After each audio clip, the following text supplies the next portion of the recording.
భారతీయ చరిత్ర పుటల్లో సువర్ణాక్షరాలతో లిఖించదగ్గ పేరు ఝాన్సీ లక్ష్మీబాయి. 1828వ సంవత్సరం వారణాసిలో మోరోపంత్ తాంబే మరియు భాగీరథీబాయి దంపతులకు ఆమె జన్మించింది. ఆమె అసలు పేరు మణికర్ణిక, ముద్దుగా మను అని పిలిచేవారు. చిన్నప్పటి నుండే మను సాధారణ అమ్మాయిలా ఉండేది కాదు. తోటి పిల్లలు బొమ్మలతో ఆడుకుంటే మను మాత్రం కత్తులు గుర్రాలతో ఆడుకోవడానికి ఆసక్తి చూపించేది. ఆమె ధైర్యం అందరినీ ఆశ్చర్యపరిచేది. తల్లి మరణం తర్వాత తండ్రితో కలిసి పీష్వా ఆస్థానానికి చేరింది. అక్కడ నానాసాహెబ్ తాంత్యా తోపే వంటి యోధులతో కలిసి యుద్ధ విద్యలు, మల్ల యుద్ధం మరియు అశ్వారోహణలో ఆరితేరింది. 1842లో ఝాన్సీ రాజు గంగాధర్రావు నెవల్కర్తో మను వివాహం జరిగింది. పెళ్లి తర్వాత ఆమె పేరు లక్ష్మీబాయిగా మారింది. ఝాన్సీ ప్రజలు ఆమెను తమ మహారాణిగా సాదరంగా ఆహ్వానించారు. 1851లో లక్ష్మీబాయి ఒక మగబిడ్డకు జన్మనిచ్చింది. ఝాన్సీ అంతా పండగ వాతావరణం నెలకొంది. వారసుడు దొరికాడని రాజు గంగాధర్రావు ఎంతో సంతోషించారు. కాని ఆ ఆనందం ఎంతోసేపు నిలవలేదు. కేవలం 4 నెలలకే ఆ పసికందు అనారోగ్యంతో మరణించాడు. ఈ ఘటనతో రాజు గంగాధర్రావు మానసికంగా కృంగిపోయారు. అనారోగ్యం పాలయ్యారు. రాజ్యం అనాథ కాకూడదని తన చివరి రోజుల్లో రాజు గంగాధర్రావు తన బంధువుల బిడ్డను దత్తత తీసుకున్నారు. ఆ బాలుడికి దామోదర్రావు అని నామకరణం చేశారు. దీనికి బ్రిటిష్ వారి సాక్షి కూడా ఉంది. 1853లో గంగాధర్రావు మరణించారు. లక్ష్మీబాయి ఒంటరిదైంది. కాని ఆమె ఏడ్చి కూర్చోలేదు. తన ప్రజల కోసం, తన బిడ్డ కోసం గుండె నిబ్బరం చేసుకుని నిలబడింది. అప్పుడే British governor general lord Dalhousie కుటిల నీతిని ప్రదర్శించాడు. దత్తత తీసుకున్న దామోదర్రావును వారసుడిగా అంగీకరించేది లేదని ప్రకటించాడు. బ్రిటిష్ వారు ఝాన్సీ రాజ్యాన్ని తమ ఆధీనంలోకి తీసుకుంటున్నట్లు ప్రకటించారు. రాణికి పింఛను ఇచ్చి కోటను వదిలి వెళ్లాలని ఆదేశించారు. ఝాన్సీలో బ్రిటిష్ జెండా ఎగిరింది. ఈ అన్యాయాన్ని లక్ష్మీబాయి సహించలేకపోయింది. మై మేరీ ఝాన్సీ నహీ దూంగి, నా ఝాన్సీని నేనివ్వను అని బ్రిటిష్ ముఖం మీదే గర్జించింది. ఆమె పోరాటానికి నాంది పలికింది. 1857లో దేశమంతటా సిపాయిల తిరుగుబాటు మొదలైంది. బ్రిటిష్ వారి అరాచకాలకు వ్యతిరేకంగా భారతీయ సైనికులు ఆయుధాలు చేపట్టారు. ఆ తిరుగుబాటు సెగ ఝాన్సీకి కూడా పాకింది. బ్రిటిష్ వారి కళ్ళుగప్పి లక్ష్మీబాయి రహస్యంగా సైన్యాన్ని సమీకరించింది. కేవలం మగవారే కాదు, మహిళలను కూడా చేర్చుకుని దుర్గాదళ్ అనే ప్రత్యేక దళాన్ని తయారు చేసింది. ఝల్కారీబాయి ఆమెకు తోడుగా నిలిచింది. ఇక రాణి మామూలు స్త్రీలా ఉండటం మానేసింది. చేతులకు గాజులు తీసివేసి కత్తి పట్టింది. పురుష వేషధారణలో పాలనా పగ్గాలు చేపట్టి ఝాన్సీని రక్షించుకోవడానికి సిద్ధమైంది. ఝాన్సీ తిరుగుబాటు గురించి తెలుసుకున్న బ్రిటిష్ ప్రభుత్వం సర్ హ్యూ రోజ్ నాయకత్వంలో భారీ సైన్యాన్ని పంపింది. వారి లక్ష్యం ఝాన్సీని నేలమట్టం చేయడం మరియు రాణిని బంధించడం. 1858 మార్చి నెలలో బ్రిటిష్ సైన్యం ఝాన్సీ కోటను చుట్టుముట్టింది. బయట నుండి ఎలాంటి సహాయం రాకుండా దిగ్బంధనం చేసింది. లొంగిపోవాలని రాణికి సందేశం పంపారు. కాని రాణి లొంగలేదు. స్వాతంత్ర్యం మా జన్మ హక్కు అంటూ యుద్ధం ప్రకటించింది. కోట గోడలపై నుండి ఝాన్సీ ఫిరంగులు నిప్పులు కురిపించాయి. గులాం గౌస్ ఖాన్ బ్రిటిష్ వారికి చుక్కలు చూపించాడు. ఝాన్సీలో ప్రతి పౌరుడు సైనికుడిగా మారాడు. మహిళలు కూడా వెనకడుగు వేయలేదు. పగలు యుద్ధం చేస్తూ, రాత్రిపూట దెబ్బతిన్న గోడలను బాగుచేస్తూ రాణికి అండగా నిలిచారు. దాదాపు 2 వారాల పాటు భీకర యుద్ధం జరిగింది. రాణికి సహాయంగా తాంత్యా తోపే 20,000 సైన్యంతో వచ్చాడు. కాని బ్రిటిష్ వారి వ్యూహం ముందు వారు వెనుదిరగాల్సి వచ్చింది. బయట నుండి గెలవలేమని గ్రహించిన బ్రిటిష్ వారు కుట్ర పన్నారు. కోటలోని ఒక ద్రోహి ఓర్ఛా గేట్ను బ్రిటిష్ వారికి తెరిచాడు. రాత్రి సమయంలో శత్రువులు కోటలోకి చొరపడ్డారు. కోటలో అల్లకల్లోలం రేగింది. వీధి వీధినా పోరాటం జరిగింది. బ్రిటిష్ సైనికులు దొరికిన వారిని దొరికినట్లు చంపడం మొదలుపెట్టారు. ఝాన్సీ రక్తసిక్తమైంది. పరిస్థితి విషమించిందని గ్రహించిన మంత్రులు రాణిని కోట విడిచి వెళ్లమని కోరారు. ప్రాణాలతో ఉంటేనే మళ్లీ సైన్యాన్ని కూడగట్టి పోరాడగలమని నచ్చజెప్పారు. అది ఒక చారిత్రాత్మక రాత్రి. రాణి తన 10 సంవత్సరాల కుమారుడు దామోదర్ రావును తన వీపుకు కట్టుకుంది. తన నమ్మకమైన గుర్రం బాదల్ను అధిరోహించింది. బ్రిటిష్ సైనికుల వలయాన్ని ఛేదించుకుంటూ ఎత్తైన కోట గోడపై నుండి గుర్రంతో సహా కిందకు దూకింది.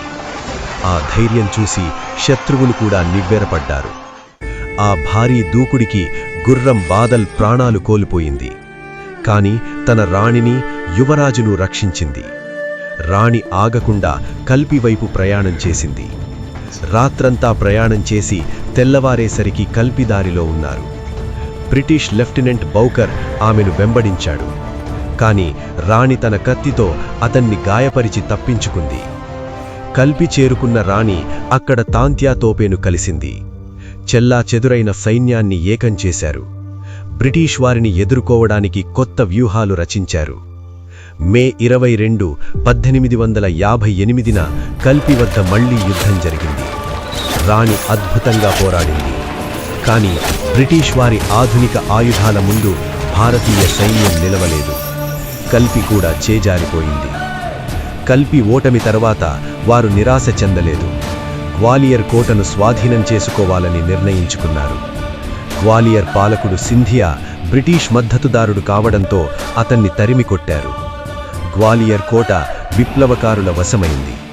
అందరూ విజయోత్సవాల్లో మునిగిపోతే రాణి మాత్రం బ్రిటిష్ వారు మళ్లీ దాడి చేస్తారని హెచ్చరిస్తూ రక్షణ ఏర్పాట్లు చేయమని కోరింది.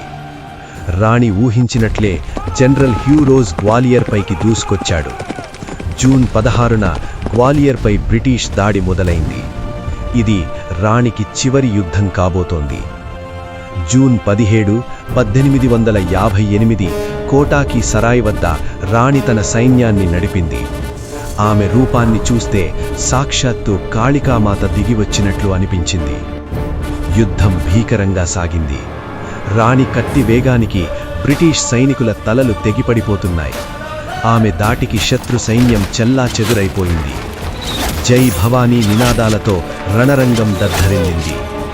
రాణి పరాక్రమాన్ని గమనించిన బ్రిటిష్ కమాండర్ ఆమెను చంపడమే లక్ష్యంగా ఆదేశాలిచ్చాడు. వందలాది మంది సైనికులు ఒక్కసారిగా ఆమెను చుట్టుముట్టారు. తన అంగరక్షకులు ఒక్కొక్కరుగా నేలకొరుగుతున్నారు. అయినా రాణి వెనకడుగు వేయలేదు. ఆమె కళ్లలో మరణం తాలూకు భయం లేదు, గెలవాలనే కసి మాత్రమే ఉంది. పోరాడుతున్న సమయంలో వెనక నుండి వచ్చిన ఒక బ్రిటిష్ సైనికుడు రాణి తలపై బలంగా దాడి చేశాడు. తీవ్రమైన గాయమైంది. రక్తం కారిపోతోంది. అంతటి గాయంతో కూడా ఆ సైనికుణ్ణి సంహరించింది. కాని రక్తం ఎక్కువగా పోవడంతో శక్తి సన్నగిల్లుతోంది. కళ్ళు మసకబారుతున్నాయి. మరొక తుపాకీ గుండు లేదా కత్తిపోటు ఆమె ఛాతీలో దిగింది. ఇక పోరాడలేనని గ్రహించిన రాణి తన నమ్మకమైన సేవకుడి సహాయంతో యుద్ధభూమి నుండి పక్కకు వెళ్ళింది. దగ్గర్లోని గంగాదాస్ బాబా ఆశ్రమానికి ఆమెను తీసుకువెళ్లారు. ఆమె ప్రాణం పోయే స్థితిలో ఉంది. తన కుమారుడు దామోదర్ రావును క్షేమంగా చూసుకోవాలని కోరింది. తుది శ్వాస విడిచే ముందు ఆమె ఒక్కటే కోరిక కోరింది: నా శరీరాన్ని ఆంగ్లేయులు తాకకూడదు, నా అంత్యక్రియలు వారు చూడకూడదు అని చెప్పి కన్నుమూసింది. ఆమె కోరిక మేరకు అక్కడే ఉన్న గడ్డివాములో ఆమె చితిని పేర్చి నిప్పంటించారు. బ్రిటిష్ సైనికులు అక్కడికి చేరుకునేసరికి ఆ వీరవనిని అగ్నికి ఆహుతై పంచభూతాల్లో కలిసిపోయింది. ఆమె మరణం తర్వాత ఆమెను ఓడించిన జనరల్ హ్యూ రోజ్ ఇలా అన్నాడు: ఇక్కడ నిద్రిస్తున్న ఈమె తిరుగుబాటుదారులందరిలోకెల్లా ఏకైక మగధీరుడు అని ఆమె పరాక్రమాన్ని కొనియాడాడు. కేవలం 29 సంవత్సరాల వయసులో దేశం కోసం ప్రాణాలర్పించిన ఝాన్సీ లక్ష్మీబాయి కథ అక్కడ ముగిసింది. కాని ఆమె రగిలించిన స్వాతంత్ర్య జ్వాల ఆరిపోలేదు. రాణి మరణం తర్వాత గ్వాలియర్ బ్రిటిష్ వశమైంది. ఆమె దత్తపు పుత్రుడు దామోదర్ రావు అడవుల పాలయ్యాడు. బ్రిటిష్ వారిచ్చిన పింఛను నిరాకరించి కష్టాల్లో బ్రతికాడు.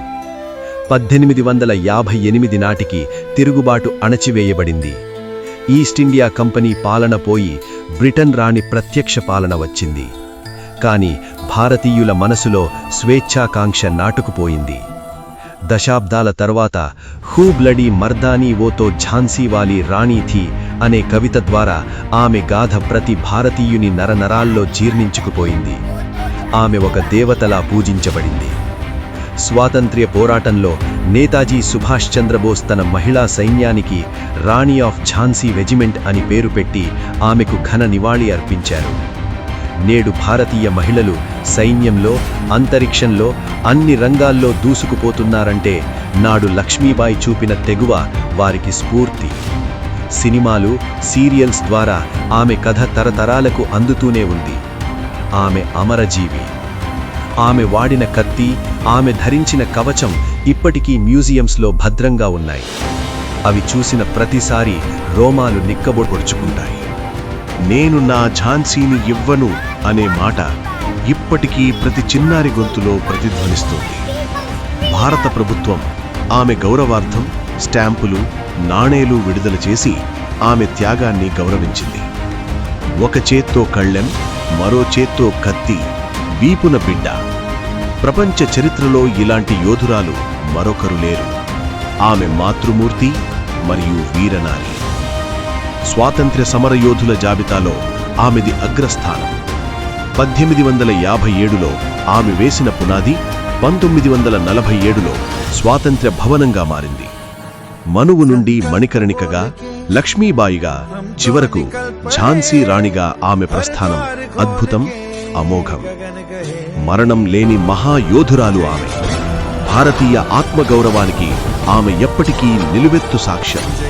ఆ వీరనారికి మనమందరం శిరసు వంచి నమస్కరిద్దాం. ఆమె త్యాగాన్ని స్మరించుకుందాం. జై హింద్.